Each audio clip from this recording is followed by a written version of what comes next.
Hey aspirants, welcome to our channel join MNS academy. आज की video में मैं आपको स्टेप बाय स्टेप बताने वाली हूँ कि आपको सीबीटी टेस्ट जो एमएनएस का है वो कैसे देना है। तो मेक श्योर आप इस वीडियो को पूरा एंड तक देखें। Yesterday one girl asked me to tell her about how to give online test and there were many students जो फर्स्ट टाइम दे रहे हैं और उनको कोई आइडिया नहीं है ऑनलाइन टेस्ट कैसे दी जाती है, सीबीटी वाली जो टेस्ट है वो कैसे दी जाती है। तो प्रीवियस ईयर जिन बच्चों ने टेस्ट दिया था उनको इंडियन आर्मी की तरफ से ही ये लिंक आई थी, इसमें एक्सप्लेन किया गया था कि टेस्ट कैसे देनी है। ठीक है, तो वही लिंक से मैं आपको आज क्वेश्चन और आपको समझा देती हूँ कि कैसे करना है। मे बी इस साल भी न्यू लिंक आए, अगर आएगी तो मैं आपको उसका भी करा दूँगी। अभी हम लोग ये जल्दी से देख लेते हैं। तो मैं पूरा इंस्ट्रक्शंस या अबाउट क्वेश्चन पेपर जो भी लिखा है मैं सब पढ़ूंगी। जिसको ये चीज़ें स्किप करके सीधा क्वेश्चन पार्ट पे जाना है वो वीडियो को थोड़ा आगे स्किप कर सकता है। ओके, सो ये चीज़ ऊपर रेड में हाईलाइट करके लिखी गई थी कि this is a mock test which is just to create awareness about the exam interface and the test delivery system. Under no circumstance this should be presumed as sample paper. इसको as a sample paper नहीं लेना है, इसको just एक mock test मान के लेना है आपको। ये इसलिए दिया गया था ताकि आपको पता चल जाए कि एग्जाम इंटरफेस और आपको टेस्ट डिलीवरी कैसे होगा। फिर अगला पॉइंट दिया है content timing are for sample only, actual content will be different on the day of examination. जो एक्चुअल कंटेंट होगा वो अलग होगा, ऑब्वियस सी बात है, वही क्वेश्चन दोबारा नहीं देंगे। ठीक है, तो इस तरीके से आपका आता है। इस बार 2021 यहाँ लिखा होगा 150 question English language and 90 minutes about question paper. अब मैं आपको ये भी बता देती हूँ, बोला एग्जामिनेशन पैटर्न ऑब्जेक्टिव टाइप होगा और मीडियम इंग्लिश ओनली होता है। ये चीज़ अभी भी काफ़ी बच्चों को डाउट है, उनको लगता है कि हिंदी मीडियम वाले कैसे टेस्ट देंगे। तो वो मुझे नहीं पता कैसे टेस्ट देंगे, वो आप आर्मी वालों को या उनके पास मेल करके पूछ सकते हो। लेकिन एग्ज़ाम सिर्फ इंग्लिश में होता है तो आप इंग्लिश में प्रिपेयर किया करो और जो सैम्पल पेपर भी लेते हो वो भी इंग्लिश में ही किया करो। ओके, नेक्स्ट पॉइंट दिया है the duration of the examination is 90 minutes and the total question is 150। I hope ये चीज़ सबको पता हो क्योंकि अभी बहुत हाई टाइम है। अगर आपको बेसिक चीज़ें भी नहीं पता तो आपके लिए बहुत ही मुश्किल होने वाली है। ठीक है, 90 मिनट्स आपको मिलते हैं एंड 150 क्वेश्चन दिए जाते हैं। Only one question will be displayed at the time of computer screen and each question will have 4 option। एक ही क्वेश्चन एक टाइम पे कंप्यूटर स्क्रीन पे आपको दिखेगा आपने और उसमें 4 ऑप्शंस होंगे। हर क्वेश्चन का एक ही करेक्ट आंसर होगा। हर क्वेश्चन के लिए आपको 1 मार्क्स दिया जाएगा और कोई नेगेटिव मार्किंग नहीं होगी। इस साल का मुझे नहीं पता, ये पिछले साल का है, पर इस साल भी कोई नेगेटिव मार्किंग नहीं होगी जहाँ तक मुझे लग रहा है। ठीक है, अगला है question can be answered in any order. आप कैसे भी दे सकते हो। अगर आपका मन कर रहा है आप साइंस वाले सेक्शन में, साइंस का सेक्शन सबसे लास्ट में होता है, आप साइंस के सेक्शन में चले जाओ और उसका आंसर पहले दे दो, बाद में इंग्लिश में आओ, वो आपकी मर्जी होती है। ठीक है, आगे बोला है the examination screen will continuously display the remaining time countdown. आपको एक काउंटडाउन दिखता है, मैं आगे आपको दिखाऊंगी, दिया हुआ है। ठीक है, वहाँ पे आपको जैसे आपको दिया जाता है 90 मिनट्स, तो वहाँ पे लिखा हुआ आता रहेगा और कम होते जाएगा, डिक्रीजिंग ऑर्डर में दिखाता रहेगा कि टाइम कम हो रहा है, कम हो रहा है। ठीक है, क्वेश्चन पेपर के टॉप राइट हैंड कॉर्नर में वो टाइमिंग चलता रहता है। फिर बोला है the candidate may ask the invigilator about the doubts और query before the commencement of the examination. Exam होने से पहले ही आपको जो भी अपनी क्वायरी पूछनी है वो आप अपने इन्विजिलेटर से पूछेंगे। एग्ज़ाम की ड्यूरेशन आप किसी से कोई बात नहीं कर सकते। नीचे लिखा हुआ है वो चीज़ें, मैं आपको वो भी दिखा देती हूँ।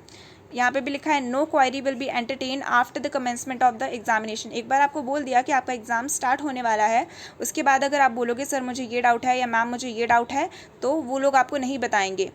अगला है rough sheet will be provided to the candidates for carrying out rough work calculation during the exam. पहले तो OMR शीट में होता था, तो जो क्वेश्चन पेपर आता था उसके बैक साइड में एक रफ पेज दिया जाता था। अब कंप्यूटर में हो रहा है तो कंप्यूटर में आप रफ वर्क कहाँ करोगे, अगर मान लो कोई न्यूमेरिकल आ गया या कुछ हो गया, तो इसलिए एक रफ़ शीट दी जाती है। और जब एग्ज़ाम ख़त्म हो जाता है ना, तो वो रफ़ शीट भी आपसे ले लेते हैं। वो रफ़ शीट आपको घर ले जाने के लिए नहीं देते। तो आपको इससे अंदाज़ा होगा कि इनके जो क्वेश्चंस होते हैं वो कितने इंपॉर्टेंट होते हैं। काफ़ी बच्चे रफ़ शीट पे ही क्वेश्चंस लिख के ले जाने लगते हैं, तो इसलिए रफ़ शीट भी ले ली गई थी पिछले बार। लास्ट पॉइंट है 10th candidate will not be allowed to leave the examination hall until the complete of examination handing over the rough worksheet to the invigilator. लिखा भी हुआ है, पिछले बार काफ़ी बच्चों ने ये पढ़ा नहीं था। ठीक है, कैंडिडेट तभी अलाउ होगा जब वो अपना एग्ज़ाम कंप्लीट कर लेगा, मतलब 90 मिनट्स आपको वहाँ बैठना ही होता है। अगर आपका 60 मिनट्स में टेस्ट हो गया, आप बोलोगे मैम मुझे जाने दो या सर मुझे जाने दो, तो आप नहीं जा सकते। आप 90 मिनट्स के बाद ही जाओगे और तभी जाओगे जब अपनी रफ शीट अपनी इन्विजिलेटर को दे दोगे। अबाउट आंसरिंग द क्वेश्चन, अब क्वेश्चन को आंसर कैसे करना है वो भी यहाँ पे बताया हुआ है। In order to answer a question you have to click the option empty circle या रेडियो बटन। मैं आगे दिखाती हूँ आपको, उससे बेटर समझ आएगा, लेकिन एक बार ये रीड करना भी ज़रूरी है। ठीक है, वहाँ पे आपको क्लिक ऐसा सर्कल टाइप का रहेगा, वहाँ पे बस आपको ऑप्शन क्लिक करना होता है। द ऑप्शन विल बी, जो आप क्लिक करोगे वो हाईलाइट हो जाएगा ऐसे ब्लू सर्कल से। अगर आपको कुछ चेंज करना है तो आप किसी न्यू ऑप्शन पे क्लिक कर सकते हो। अगर आपको वो क्वेश्चन हो गया और फिर आपको नेक्स्ट करना है तो नेक्स्ट का बटन होगा, वहाँ जाके आप नेक्स्ट कर सकते हो। आप किसी क्वेश्चन को बुक मार्क भी कर सकते हो अगर आपको दोबारा उस क्वेश्चन पे जाना है, जैसे डाउट हो रहा है, अभी मैंने आंसर कर दिया उसका लेकिन मुझे डाउट हो रहा है और बाद में मुझे वो आंसर दोबारा देखना है। ठीक है, तो मैं उधर बुक मार्क कर दूँगी कि मैं उस स्पेसिफिक क्वेश्चन पर दोबारा जा सकूँ। फिर बोला you can navigate between question either bye clicking on previous और नेक्स्ट। अगर आपको पिछले क्वेश्चन पे जाना है तो आप प्रीवियस क्लिक करके जा सकते हो, और अगर आपको नेक्स्ट क्वेश्चन पे जाना है तो आप नेक्स्ट क्लिक करके भी आगे पीछे जा सकते हो। इसका सबसे अच्छा एक चीज़ मुझे ये लगा था कि आपने जो अटैम्प्ट किए हैं, नॉन अटैम्प्ट किए हैं या बुक मार्क किए हैं, वो सब आपको समरी पैनल में दिखता है। ऐसा नहीं कि आपने कोई क्वेश्चन गलती से मिस कर दिया तो वो आपका मिस हो जाएगा, वहाँ पे दिखता है कि आपने इतने क्वेश्चन अभी अटैम्प्ट नहीं किए। तो सबसे अच्छी चीज़ मुझे इसकी यही लगी। ठीक है, और अगर आपको कोई ऑप्शन है जो कर चुके हो लेकिन आपको उसका आंसर चेंज करना है तो क्लियर रिस्पॉन्स बटन से आप उसका आंसर क्लियर करके दोबारा लिख सकते हो। अगेन कोई अगर रॉन्ग आंसर होगा तो उसके लिए आपको नेगेटिव मार्किंग नहीं दी जाएगी। अभी लास्ट पॉइंट सबसे इंपॉर्टेंट है। अगर आप टेस्ट दे रहे हो, टेस्ट देते देते आपका कंप्यूटर बीच में शट डाउन हो गया, मान लो आपका ही कंप्यूटर ऐसा हो गया, बाकी सबके कंप्यूटर ठीक से चल रहे हैं, आपके कंप्यूटर में कोई दिक्कत होगी जो आपको कंप्यूटर वहाँ से दिया जाएगा, तो आपको इमीडिएटली जैसे ही बंद हो गया अपने इन्विजिलेटर को बताना है कि सर देखो या मैम देखो मेरा कंप्यूटर बंद हो चुका है। ठीक है, तो आपने जितने भी आंसर मार्क किए होंगे वो सब सेव हो जाएंगे। उसके बाद से वो जब आपका कंप्यूटर ठीक करेंगे तो आप अपना एग्ज़ाम दोबारा रिज्यूम कर सकते हो। और ये क्यों बताना है तुरंत ही, नहीं तो टाइम का दिक्कत हो जाएगा। ठीक है, मान लो आपने आधे घंटे के बाद ही आपका कंप्यूटर बंद हो गया किसी रीज़न की वजह से, और आप बता रहे हो बैठे हुए हो 10 मिनट तक सोच रहे हो कि क्या हो गया क्या हो गया, तो आपके 10 मिनट वहाँ से फिर माइनस हो जाएंगे क्योंकि ये टाइम बेस्ड टेस्ट है। अब बताया गया है about preview and submission, the answer are saved automatically whenever the candidate click next और प्रीवियस। आप नेक्स्ट और प्रीवियस बटन पे करोगे तो आंसर अपने आप ही सेव हो जाता है। कैंडिडेट्स जो है वो रिव्यू कर सकते हैं, अपने आंसर चेंज कर सकते हैं। फाइनल सबमिशन से पहले आप सबमिट कर दोगे, उसके बाद बोलोगे कि मुझे चेंज करना है तो नहीं हो पाएगा। कैंडिडेट्स जो है वो स्विच कर सकते हैं क्वेश्चन को, ये मैंने पहले ही बता दिया। Attempted question, non attempted question, attempted and book mark and non attempted and book mark, ऐसे करके आपका आता है, वहाँ से जाके आप देख सकते हो। अगला है candidate can finish the examination by clicking on submit button which will be available 3 minutes prior to the competition of the exam duration. आप पहले भी सबमिट नहीं कर सकते हो, जब 90 मिनट्स होने वाले होंगे ना, अगर 90 मिनट्स पूरे हो गए तो वो खुद ही सबमिट हो जाएगा अपने आप ही, और उससे 3 मिनट पहले ही आपको सबमिट का बटन आता है, तब आप सबमिट कर सकते हो। In case the submit button is not clicking at the end of 90 minutes, the answer of the candidate will be saved and submit automatically. अब पूरा 90 मिनट्स हो गया, उसके बाद आप सबमिट बटन पर क्लिक कर रहे हो और नहीं हो रहा तो उससे कोई दिक्कत नहीं है। पूरा जब आपका टाइम खत्म हो चुका है तो आपने जो भी आंसर किए मार्क्ड वो खुद सेव हो जाएंगे और खुद से ही सबमिट हो जाएगा। ठीक है, the candidate will not be able to attempt any more question और मॉडिफाइड देयर आंसर। तो ये मैंने पहले ही बता दिया, जब आपने सबमिट कर दिया उसके बाद से आप कोई क्वेश्चन चेंज नहीं कर सकते और मॉडिफाई नहीं कर सकते अपना आंसर्स। अभी काफ़ी इंपॉर्टेंट चीज़ है, आपको एग्ज़ाम सेंटर से बाहर भी निकाला जा सकता है, और काफ़ी बार मैंने ऐसा देखा भी है। पिछले बार तो कोविड की वजह से जिनका भी टेम्परेचर थोड़ा हाई था उन लोगों को बाहर कर दिया था, फिर उनको अलग रूम में टेस्ट दिलाया था। लेकिन आप एग्ज़ाम के बीच में कुछ करोगे तो आपको बाहर निकाल दिया जाता है, जैसे आप कोई भी डिस्टर्बेंस क्रिएट कर रहे हो या इनएप्रोप्रिएट बिहेवियर कर रहे हो तो आपको निकाल दिया जाएगा। इम्पर्सोनेट, काफ़ी लोग ये सोचते हैं ना मास्क लगा के जा रहे हैं तो कोई भी बैठ जाएगा हमारा एग्ज़ाम देने, ऐसा कुछ नहीं होता। उधर आपका मास्क उतार के पूरा उधर आपकी फ़ोटो क्लिक की जाती है। जो आप एग्ज़ाम हॉल में जिस दिन जाते हो उसी टाइम पे आपकी फ़ोटो क्लिक होकर वही कंप्यूटर स्क्रीन पे विजिबल होता है। ठीक है, तो इम्पर्सनेट का तो बिल्कुल यहाँ पे सवाल ही नहीं उठता, तो अपनी जगह किसी और को भेजने की गलती मत करना। ठीक है, गिविंग और receiving assistance of any kind, आप किसी से बात कर रहे हो तो भी आपको बाहर निकाल दिया जाता है। आप खाना खा रहे हो या कोई स्मोक वगैरह कर रहा है तो भी इसको निकाल दिया जाता है। अब आप बीच में अगर अपने कंप्यूटर के साथ कुछ छेड़खानी करोगे तो भी आपको निकाल दिया जाएगा। जैसे वहाँ पे बोला है ना कंप्यूटर स्क्रीन ब्लैक हो गई, आपने ही कुछ करके कंप्यूटर में अपनी स्क्रीन ब्लैक कर दी या कुछ कर दिया तो भी आपको निकाल दिया जाएगा। ठीक है, कोई पेपर या डॉक्यूमेंट चेंज नहीं करना है किसी दूसरे कैंडिडेट्स के साथ। बिना इन्विजिलेटर के परमिशन लिए आप टेस्ट सेंटर से बाहर नहीं जा सकते हो। कोई भी आपको कैलकुलेटर, सेलफोन, ये सब चीज़ें यूज़ नहीं करनी है। ये बहुत बेसिक है, ये सबको पता होना चाहिए। कॉपी नहीं करना किसी का क्वेश्चन एग्ज़ाम रिस्पॉन्स में, या किसी तरीके का कोई भी अनऑथराइज सॉफ्टवेयर या प्रोग्राम असेस नहीं करना। Failing to follow direction of the invigilator, आपको इन्विजिलेटर कुछ बोल रहा है, आप उसकी बात नहीं मान रहे हो, ठीक है, मैन हैंडलिंग कर रहे हो इन्विजिलेटर के साथ, उसके साथ बदतमीज़ी कर रहे हो टेस्ट स्टाफ्स के साथ, ये सब चीज़ें हैं कुछ, ठीक है। मुझे नहीं लगता टेस्ट के दिन कोई ऐसा करेगा, इस चीज़ को मैं स्किप कर रही हूँ, आप खुद कर लेना, ठीक है। अभी यहाँ पे लिखा है I have read and understood the instruction, I agree that I am not carrying any prohibited gadget like mobile phone, any prohibited material with me in the exam hall. आपको कुछ भी लेके नहीं जाने देता, ठीक है। अब तो एक पेन तक लेके नहीं जाने देता, पिछले बार एक ब्लैक पेन लेके जाने दिया था सिर्फ रफ वर्क करने के लिए, और जो आपका आधार वेरिफिकेशन होता है उसकी पेज लेके जाने के लिए दी थी, और कुछ भी लेके जाने नहीं दिया था। तो ये सब चीज़ें हैं, यहाँ पे मैंने आपको एक्सप्लेन कर दिया। दो स्टूडेंट जो पहली बार एग्ज़ाम देने जा रहे हैं उनके लिए ये वीडियो बहुत इंपॉर्टेंट है, अच्छे से देखना, आपकी वजह से ये बनाया है, क्योंकि जो बच्चे दे चुके हैं उनको तो ये बातें पता है, ठीक है। अभी यहाँ पे हम क्या करेंगे, टेक बॉक्स में मार्क करेंगे एंड सबमिट कर, उसके बाद हमें स्टार्ट द टेस्ट पे क्लिक करना है। सो आप देख सकते हो ऊपर यहाँ पे टाइमिंग चलना स्टार्ट हो चुका है मेरा। यहाँ पे सिर्फ 25 क्वेश्चन सैम्पल्स के लिए दिए थे, और यहाँ पे आपको एक फ़ोटो के लिए डब्बा दिख रहा है ना, तो उसी दिन आपका एक फ़ोटो लिया जाता है। जब आप उधर जाते हो ना अपने रूम में, जो भी आपका रूम असाइन किया जाएगा, तो आपकी फ़ोटो लेके वही फ़ोटो यहाँ पे दिखती है। अभी जैसे मैंने बताया आंसर्ड, अनआंसर्ड, बुकमार्क, वो सारी चीज़ें यहाँ पे आने लगती है, एंड यहाँ से आप क्वेश्चन नंबर भी कहीं पे भी जा सकते हो। यहाँ पे सिर्फ 25 क्वेश्चन सैम्पल के लिए दिए थे। आगे अगर जैसे आपको 150 होगा तो स्टार्टिंग के 50 क्वेश्चन इंग्लिश के होते हैं, फिर जीके के एंड फिर साइंस के। तो अगर आपको पीछे से स्टार्ट करना है या बीच से स्टार्ट करना है तो आप आगे पीछे जा सकते हो। अब मैंने वीडियो को थोड़ी देर रोका था आपको ये दिखाने के लिए, क्योंकि ऊपर टाइमिंग देखो कैसे बढ़ रही है, तो मैंने रोका, तो यहाँ पे टाइमिंग अभी 27 होगी, धीरे धीरे करके कम होते जा रही है। हम जैसे बोल रहे हैं तो टाइमिंग आपकी ऐसी आएगी, लेकिन यहाँ पे सिर्फ 30 दिया था ना, 30 मिनट्स, वहाँ पे आपको पूरे 90 मिनट्स दिए जाएंगे। क्वेश्चंस है, क्वेश्चंस भी हम कर ले रहे हैं ताकि आपको एक आइडिया मिल जाए। सो यहाँ पे आपको भी दिख रहा है हमने कुछ भी आंसर नहीं किया तो 0 आंसर्ड है, कुछ भी बुक मार्क नहीं किया तो 0 बुक मार्क्ड है, और नॉट आंसर्ड 25 है टोटल, अभी तक कुछ आंसर नहीं किया इसलिए। और एक एक क्वेश्चन का ऐसे है, यहाँ पे अगर आप क्लिक करोगे ना तो क्वेश्चन पे भी आप रीडायरेक्ट हो सकते हो। और ये रहा बुक मार्क वाला, यहाँ से आप ऐसे करके इसको बुक मार्क कर दोगे। जैसे अभी मैंने बुक मार्क किया तो यहाँ पे आ गया नॉट आंसर बुक मार्क 1, ठीक है। अभी मैं इसका आंसर कर देती हूँ, मैं आपको बता देती हूँ इसका आंसर क्या है। तो क्वेश्चन है currency of a country is, किसी कंट्री की करेंसी क्या होती है। An asset to the public and asset to the central bank, public की एसेट होती है पब्लिक के लिए भी और सेंट्रल बैंक के लिए भी, लाइबिलिटी होती है पब्लिक के लिए एंड एसेट होता है सेंट्रल बैंक के लिए, लाइबिलिटी होती है पब्लिक के लिए और लाइबिलिटी होती है सेंट्रल बैंक के लिए, या लास्ट ऑप्शन है एसेट होता है पब्लिक के लिए एंड लाइबिलिटी होती है सेंट्रल बैंक के लिए। तो इसका करेक्ट आंसर है ऑप्शन डी, तो हम डी पे ऐसे टिक कर देंगे। तो अभी देखो यहाँ पे कहाँ चला गया, आंसर्ड एंड बुक मार्क में चला गया, क्योंकि मैंने बुक मार्क किया था। यहाँ से मैं बुक मार्क हटा दूंगी तो ये क्या आ गया, तो ये सिर्फ आंसर्ड पे आ गया अभी, ठीक है।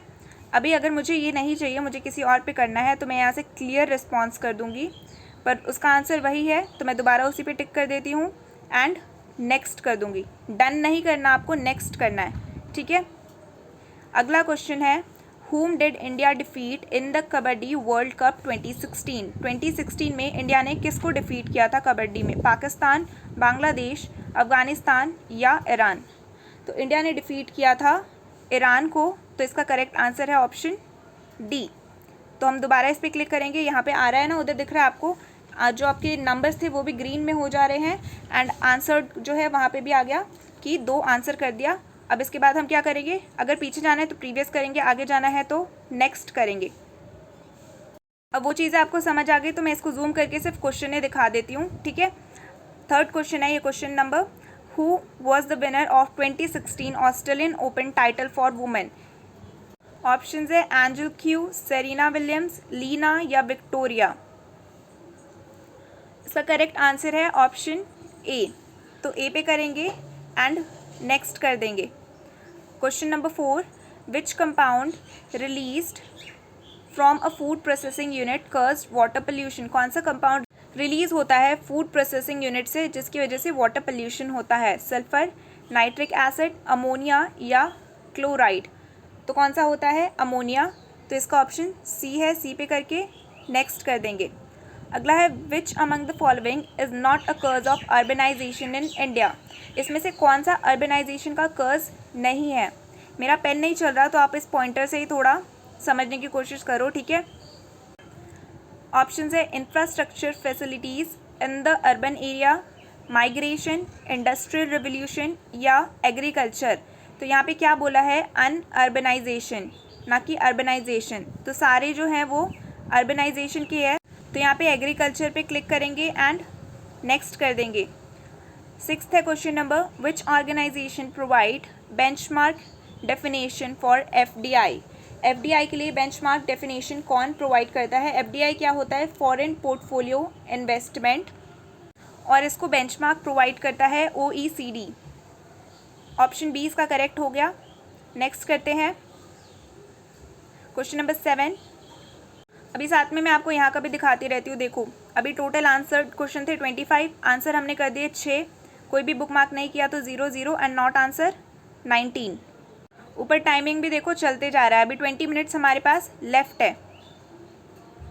जल्दी से क्वेश्चन करते हैं। अगला question number 7, which of the following do not play an important role in FDI. कौन सा इसमें से इंपॉर्टेंट रोल प्ले नहीं करता है। Administrative procedure, language, cost of resource या इंफ्रास्ट्रक्चर। तो जो लैंग्वेज है वो इम्पॉर्टेंट रोल प्ले नहीं करता है एफडीआई में। Next, who among the following passively hold the foreign portfolio investment that consist of security and assets। इसका करेक्ट आंसर होगा फॉरेन इन्वेस्टर्स। ये देखो इकोनॉमिक्स के काफ़ी सारे क्वेश्चन आ रहे हैं, बट ट्रस्ट में एग्जाम में इकोनॉमिक्स के क्वेश्चंस नहीं आते, इसलिए वहाँ पे उन्होंने लिखा भी था कि इसको किसी भी सर्कमस्टांस में आप ऐसा मत समझना कि ये सैम्पल क्वेश्चन है। कुछ कुछ आगे साइंस के क्वेश्चन है इंपॉर्टेंट, लेकिन ये इकोनॉमिक वाले क्वेश्चन नहीं करना आपको। Next, the siege of Arcot was the part of which war. ये कौन सी वॉर का एक पार्ट था। Second Carnatic war, first Anglo Mysore war, battle of Wadgaon या फर्स्ट कार्नाटिक वॉर। इसका करेक्ट आंसर है option A, second Carnatic war. तो ए बी सी डी ऐसा नहीं लिखा होता, सिर्फ आपको ऐसा आता है, आपको अपने माउस से वहाँ पे क्लिक करना होगा एंड उसके बाद नेक्स्ट, प्रीवियस, क्लियर रिस्पॉन्स जो भी करना है। यहाँ पे एक डन का ऑप्शन दिख रहा है, डन नहीं करना। डन आपको तब करना है जब आपका पूरा टेस्ट कंप्लीट हो जाए, और अगर क्वेश्चन नहीं आ रहा तो सीधा बुक मार्क मार दो इसको और कुछ भी मत करो, क्लियर रिस्पॉन्स कर दो और आगे बढ़ जाओ, ठीक है। वैसे उसका देखो प्रीवियस किया, इसका करेक्ट आंसर यही था। नेक्स्ट पूछा हमसे एसआई यूनिट ऑफ इंडक्टेंस क्या होता है। एसआई यूनिट ऑफ इंडक्टेंस सबको पता होना चाहिए ये। इसका आंसर मुझे आप बताएंगे। ये बहुत इजी क्वेश्चन है, मैंने काफ़ी बार करवा दिया, तो इसका आंसर मुझे आप लोग कमेंट करके बताओगे। नेक्स्ट है Bernoulli theorem is applicable only for. Bernoulli's theorem जो है वो किस चीज़ के लिए एप्लीकेबल है। Viscous liquid, compressible liquid, rational fluid या नॉन कंप्रेसिबल लिक्विड। तो ये है नॉन कंप्रेसिबल लिक्विड्स के लिए। Next, the minimum distance to hear an echo at 22 degrees Celsius in the air from a sound reflecting surface is। ये एक छोटा सा न्यूमेरिकल आपको खुद करना होगा। इसका आंसर मैं बता देती हूँ, इसका आंसर है 17। लेना स्क्रीनशॉट ले लो इस क्वेश्चन का और खुद से सॉल्व करके देखना एक बार। Next, which among the following is the speed of sound the lowest. इनमें से किस में स्पीड ऑफ साउंड सबसे कम होगी। वुड, वाटर, गैसेस या ग्लास।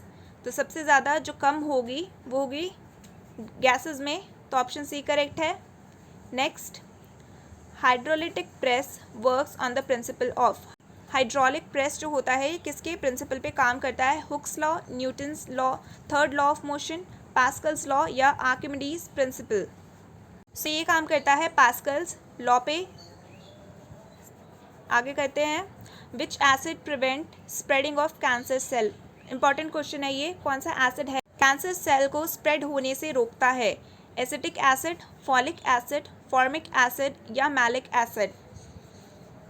तो जो फॉलिक एसिड होता है वो कैंसर सेल को स्प्रेड होने से रोकता है। फॉलिक एसिड के एग्जाम्पल क्या क्या हो गए, वेजिटेबल्स और लेग्यूम्स।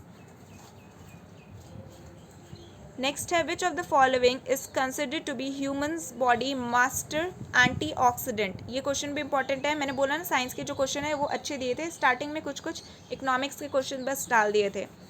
फॉलिकल स्टिमुलेटिंग हार्मोन, अगला है ग्लूटाथायोन, नेक्स्ट है catalase and last is bromhexine. इसका correct answer option B. Next है क्वेश्चन नंबर 17, ये रहा क्वेश्चन नंबर, और यहाँ पे भी देख लो 14 अभी तक हमने आंसर कर दिए, एक को बुक मार्क डाला है जो मैंने आपको होमवर्क के लिए दिया है, and 0 not answer book mark है, एंड 10 अभी क्वेश्चन रिमेनिंग है।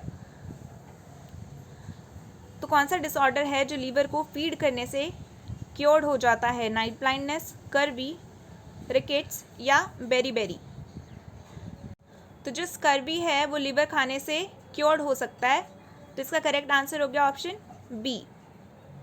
नेक्स्ट है question number 18, what is the symbol of Mahavir? Mahavir का सिंबल क्या था? स्नेक, एलिफेंट, लायन या eagle? Very easy question, lion. Okay. Next question number 19, defeat of which dynasty paved way for establishment of Mauryan dynasty? कौन सी dynasty का defeat हुआ था और उसकी वजह से मौर्यन डायनेस्टी एस्टैब्लिश्ड हुआ था? आर्यन का dynasty, Hoysala dynasty, Nanda dynasty या चंडेला डायनेस्टी? इसका करेक्ट आंसर है option A. Next question number 20, what is the modern name of Kalinga state conquered by Ashoka? Ashoka ने कालिंगा स्टेट को कॉन्क्योर्ड किया था, हमसे पूछा है उसका मॉडर्न नेम क्या है? ओडिशा, आंध्र प्रदेश, वेस्ट बंगाल या हरियाणा? इसका करेक्ट आंसर है option A, Orissa. Next, who is the primary deity of Sangam period? कौन से भगवान की पूजा होती थी वहाँ पे? ये पूछा हमसे, Lord Shiva, Lord Vishnu, Lord Ganesha या लॉर्ड मुरुगन? तो लॉर्ड विष्णु की पूजा वहाँ होती थी, ऑप्शन सेकंड करेक्ट हो जाएगा। अगला है question 22, which Mauryan king asked Articus I of Syria to send him food, wines and philosophers? कौन से मौर्यन किंग ने बोला था ये सब चीज़ें भेजने के लिए? हमें उस मौर्यन किंग का नाम बताना है। ऑप्शंस है बिंदुसार, चंद्रगुप्त मौर्य, अशोका या बृहदत्ता? इसका करेक्ट आंसर है option b, Chandragupta Maurya. Next is to which sector does automobile manufacturing industry belong? Automobile manufacturing industry जो है ये कौन से सेक्टर से बिलोंग करती है? Primary sector, secondary sector, tertiary sector या कॉर्नरी सेक्टर? इसके आंसर में मुझे डाउट था, तो आप एक बार प्लीज़ इसको चेक कर लेना, या तो डी होगा या तो बी होगा, ठीक है? एक बार देख लेना, मुझे भी बता देना नीचे कमेंट करके। तो अभी हमें ये नहीं आ रहा, हम इस पर क्या करेंगे, हम इस पर बुक मार्क कर देंगे, ठीक है?